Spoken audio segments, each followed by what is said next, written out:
Good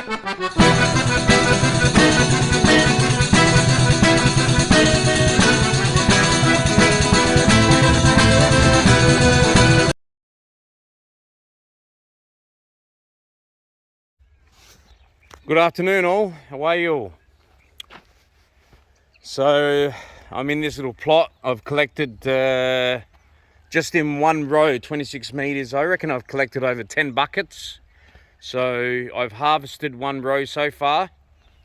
It's a 26 meter row of tomatoes. I still got another row of tomatoes which I've got to pull out. As you can see, I actually burn that down. So when I burn it down, I use all the ash from it and put it back in the garden, because as you know, you can't really compost, chop and drop in place with tomatoes. Tomatoes have got this certain fungus that, kills it.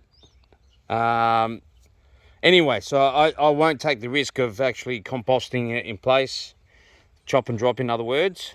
So what I do is I just mound this up, and when it's fire season, I'll burn all this and use the ash back into the soil. So basically when you burn, it kills everything.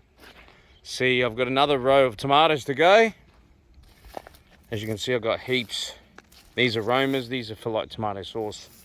I've got heaps. They're going to get some that are been chewed on and stuff like that, but you know, I don't spray, I don't do anything. I just let nature take its course. But the corn I've cut down and I've put them in between the rows. So I do a no-till method. So what I do is I actually chop and drop in between the rows. What happens is when the roots grow, it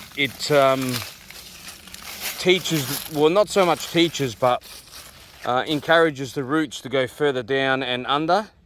So by composting in place to build the soil, corn's actually a really good thing to put in between the rows as a mulch as well as good soil. Well, you know what I mean. So this is how I build my soil. So you guys have been here from the beginning. So as you can see, the chilies are still going. See, let me zoom out. See, I've got plenty chilies. Woo! So that's what I'm doing. So I've cut all the corn, put them in between the rows. I've got scallops coming back. Chilies galore, man. So I've got a couple eggplants are still producing. I've got some that I kept for seeds.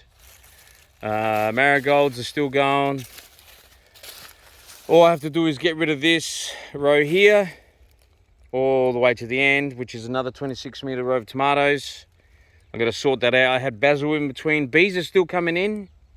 May look all dead because of in between seasons. So we're on our way to winter. So, mate, I've still got plenty of eggplants underneath, as you can see. They're still producing, considering this going into autumn. But I'll tackle that soon. So this is how I build my soil. So what I do is I just chop and drop through the middle. Even the zucchinis, I put them chop and drop through the middle. And what happens is they'll break down, encourage worms, microbes. And when I do the beds, I'm going to top them up with more compost and worm castings and rock dust. Plus I got cow manure, plus I got chicken manure. So just by using cheap methods, these are the cheap methods of just owning your own worm farm. I don't own my own worm farm. I just get it from someone that's in Adelaide, and he produces a lot. So I'm just showing you the progress on this little plot just here. Everything's it's starting to finish up, but as you can see, like I said, chop and drop works heaps. Yeah, believe it or not, as you can see, everyone talks about pests and how they attack the plants, and as you can see, I have no pests. Look, you're going to have one or two, like they like to eat some capsicums, bastards, I tell you. But there's still plenty on there. I've got more over there. I've got heaps. So like I said, I just follow Mother Nature, Mother Earth, and work with her, you know. So I grow and I put back into the ground. Just to show you what I'm doing. I hope you're all having a wonderful day. Love you all. I've got to go to work soon, so this morning, the first half of the morning, I've just been doing the gardening. So, all right, guys, take care.